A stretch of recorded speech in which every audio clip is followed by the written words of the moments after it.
ඔයාට පහුගිය දවස්වල දකින්න ලැබෙන්නේ නැති ස්මාර්ට්ෆෝන් පුපුරන වීඩියෝ කීපයක් අන්තර්ජාලයේ ෂෙයා වුණා.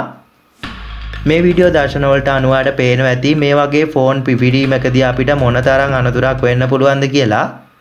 ඉතින් මේ වීඩියෝ එකෙන් අපි කතා කරමු මේ විදිහට ෆෝන් පුපුරන්න පුළුවන්ද?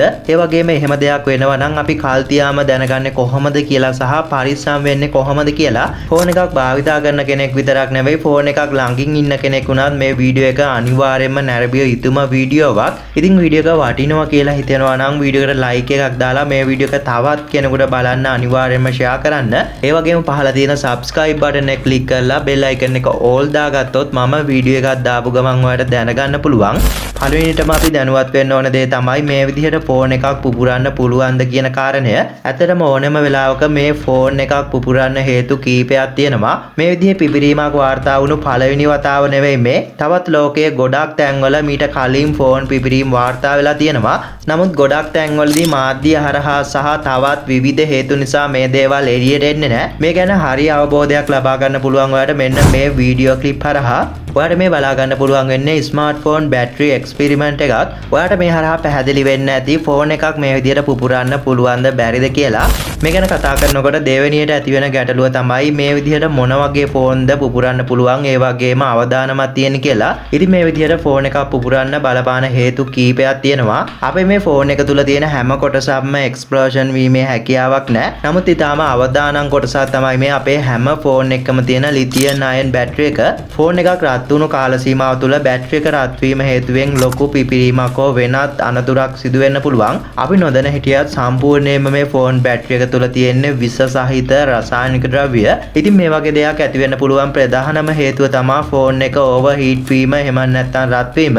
බැටරි එක සහ ෆෝන් එක රත් වීම හේතුවෙන් විවිධ කෙමිකල් රියැක්ෂන් මේ බැටරි එක තුළ සිදු වෙනවා. මේ හේතුව නිසා ඕනෙම ෆෝන් එකක බැටරිය ඕනෙම අවස්ථාවක පුපුරලා යන්න පුළුවන්. එක්ස්ප්ලෝෂන් එකකට සහ ගින්නකට වඩා භයානක දෙයක් මේ තුල තියෙනවා. මේ බැටරියක් තුල ප්‍රධාන වශයෙන්ම විෂ සහිත රසායනික ද්‍රව්‍ය කීපයක් තියෙනවා. මේ දේවල් වලට ඔයාගේ ඇස් නිරාවරණය වුණොත් ඇස් වලට ගොඩාක් හානි සිදු වෙන්න පුළුවන්. ඇස් පිනීමේ ස්ථීර ගැටලුවක් වුණත් ඇති වෙන්න පුළුවන්. ඇස් වල විතරක් නෙවෙයි සම මත වැටුණොත් ආසාදන ඇතිවීමේ හැකියාව තියෙනවා. අපි බොහෝ වෙලාවට අපේ ඇස් කිට්ටුවම තියාගෙන තමයි අපේ ෆෝන් එක භාවිතා කරන්නේ. මේ වීඩියෝ එක බලන වෙලාවෙත් ඔයාගේ ෆෝන් එක අඟල් 10කට වඩා මූණට ළඟින් තමයි අනිවාර්යෙන්ම ඇත්තේ. ඒ නිසා අනිවාර්යෙන්ම මේ කරුණු දැනුවත් වෙලා ඉන්න එක ගොඩක් වැදගත් වෙනවා. ඒ වගේම අපේ ෆෝන් එක දිගු කාලයක් පොකට් එක තුල තියාගෙන හිටියාම අපේ ෆෝන් එක රත් වෙනවා කියලා ඔයාලට දැනෙලා ඇති. මේ වගේ අවස්ථාවකත් මේ වගේ දෙයක් සිදු වෙන්න පුළුවන් අවදානම තවත් වැඩි.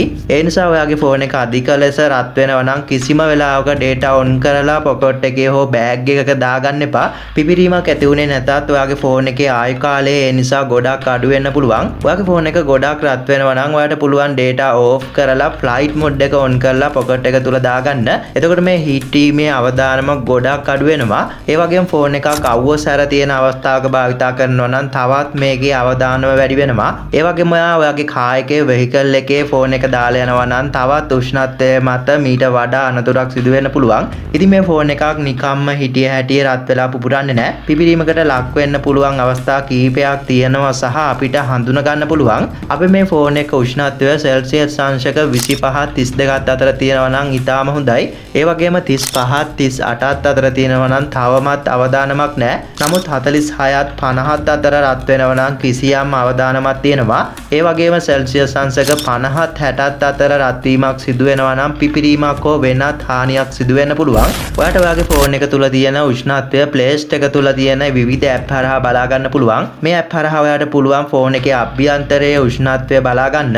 ඒ වගේම දැන් එන අලුත් හැම ෆෝන් එකකම ඇප් එකක් භාවිතා නොකර ටෙම්පරේචර් එක නොටිෆිකේෂන් බාර් එක හරහා බලා ගන්න පුළුවන්. මීට අමතරව ඔයාගේ ෆෝන් එක charge කරනකොට ඕවර් charge කරනවා නම් මේ වගේ අනතුරක් වීමේ හැකියාව තියෙනවා. මේ වගේ පිපිරීමක් නොවුනත් ෆෝන් එකට ඒ දේ නිසා ගොඩක් හානි සිදු වෙන්න පුළුවන්. ආයු කාලය ගොඩක් අඩු වෙනවා. ඒ නිසා අවශ්‍ය ප්‍රමාණය full charge වුණ ගමන් ඉවත් කරන්න පුළුවන් නම් 195ක් charge වුණාම ඉවත් කරන එක ගොඩක් හොඳයි. ඒ වගේම ෆෝන් එකේ ටෙම්පරේචර් level එක වැඩි වෙනවා කියලා ඔයාට දැනුනොත් ඔයාට පුළුවන් back cover එක ඉවත් කරලා භාවිතා කරන්න.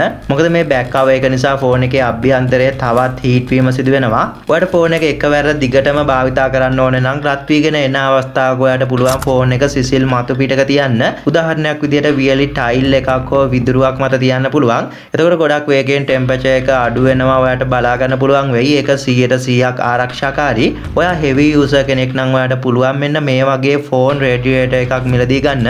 මේ හරහා තියෙන ෆෑන් එක සහ කූලින් ප්ලේට් එක හරහා ෆෝන් එක සිසිල් කරනවා. ඔයාලට ඔයාගේ ෆෝන් එකේ ආයු කාලය ආරක්ෂා කරගන්න පුළුවන් වගේම ඔයාගේ ආරක්ෂාවත් තහවුරු වෙනවා. ඒ වගේම ෆෝන් එකක් මේ විදිහට අධික ලෙස රත් වෙන්න බලපාන තවත් හේතු කීපයක් තියෙනවා. ෆෝන් එකේ ඇප්ස් ගොඩක් තියෙනවා නම් මේ ඇප්ස් බෑක්ග්‍රවුන්ඩ් රන් වෙනවා නම් ඒ නිසා මේ දේ සිදු වෙනවා. ඒ වගේම නොගැලපෙන normal charger USB කේබල් හරහා charge කරනවා නම් heat වීම සිදු වෙනවා.